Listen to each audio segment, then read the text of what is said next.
Uncle Yahya, please tell us what happened next. We are so excited to hear the rest of the story. All right, Hajar. Where did we get to last time? To when Halima took Muhammad back to his mother. Yes. After that, Muhammad stayed with his mother.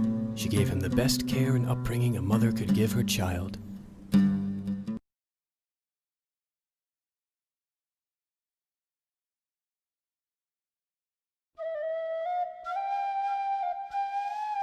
And when he was 6, she went with him to Medina, at the time called Yathrib. She wanted him to visit his uncles, her brothers, as well as the grave of his father Abdullah.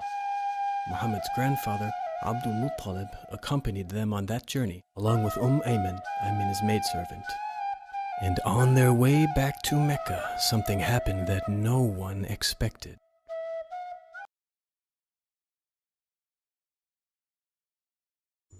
A strong, hot sandstorm began to blow. Amina fell seriously ill, and soon afterwards, she died on the return journey.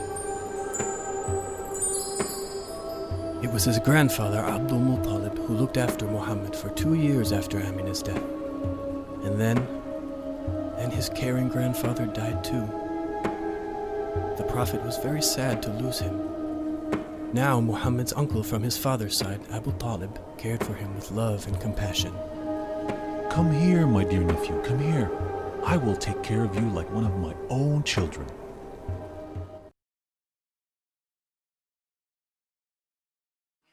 Muhammad was no ordinary child.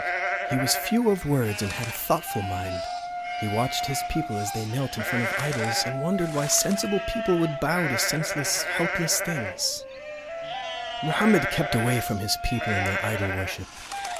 He spent most of his time herding goats to help his uncle. Many people related stories about kindness to birds and animals. When pigeons pecked at his food, he left it to them out of sheer love and pity.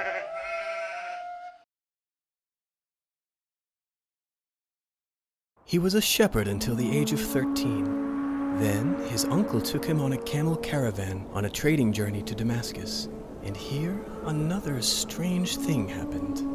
Not far from Damascus there was a monastery in which lived a monk named Bahira. When the caravan stopped nearby, Bahira, in accordance with Arab custom, went to welcome them and show his hospitality.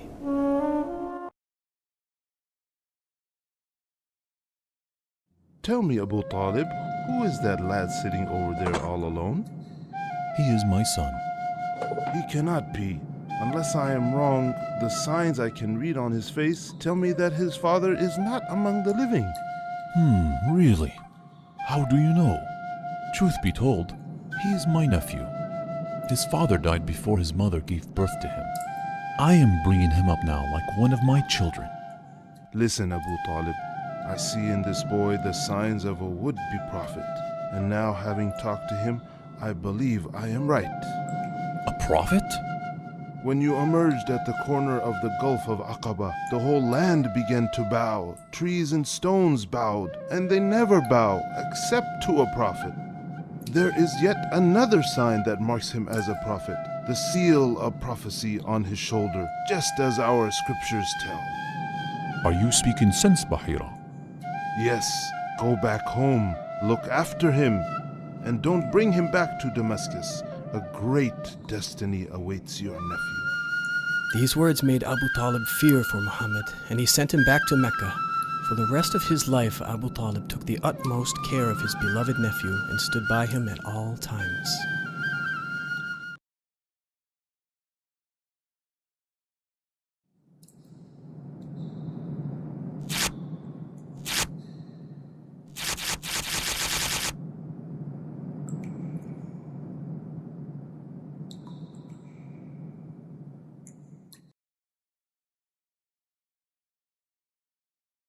When Muhammad turned 25, he set out on a trading journey to Damascus.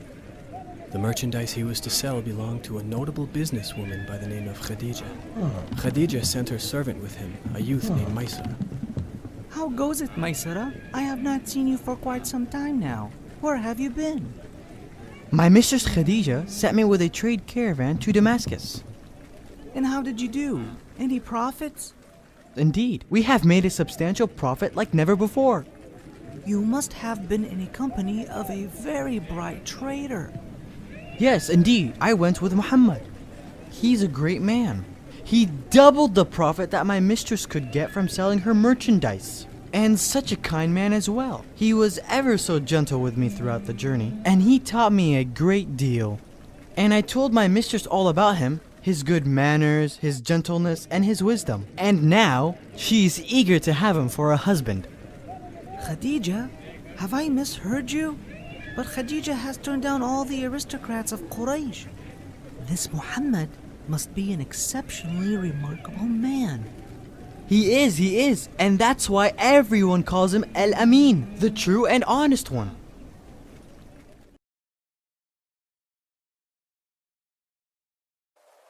After the trading journey to Damascus, Muhammad continued to engage in deep meditation and looking up at the sky until he discovered a cave near Mecca called Hira. He spent a lot of time there pondering the greatness of the Creator. Day by day, he grew even more in confidence, trustworthiness, and honesty until he came to be known among his people as Al-Amin, the honest and trustworthy.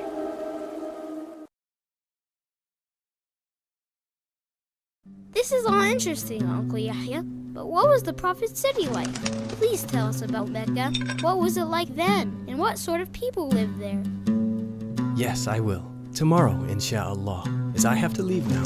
Tomorrow, you will hear about Mecca before Islam. How about we wait for you until you come back, Uncle Yahya? No, you have had enough of me today, Anas. All of you come tomorrow, and we will continue the story of God's chosen one, the Prophet Muhammad. May Allah's peace and blessings be upon him. All right, until tomorrow, inshallah. See you tomorrow, Uncle Yahya. Goodbye, children.